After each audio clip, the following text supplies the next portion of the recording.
Why are Chinese beaches so crowded?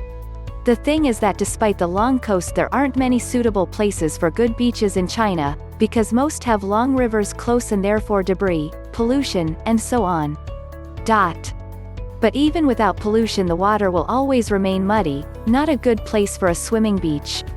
Then we have few places that are available as swimming beach, even then most aren't that good and often dirty or full of seaweeds like in Qingdao.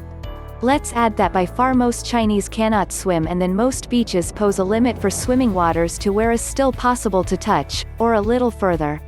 Then we have a small available space that makes everything even more crowded, even more if you consider most people need to use tools to help them to float.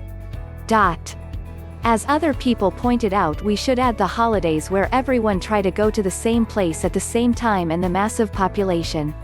I strongly suggest to avoid Chinese beaches. In case go to Hong Kong. This is not a researched response. My reasonable assumption is that people tend to hit the beach when they have leisure time, well, beach people anyway.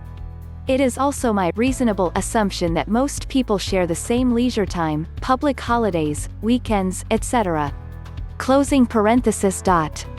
My last reasonable assumption is that beaches are rare by nature. It is a very narrow meeting of land and sea of optimal gradient. The sum of my assumptions suggests that it should be reasonable to find crowds at beaches in China, or anywhere else with a concentrated population, i.e., urban areas.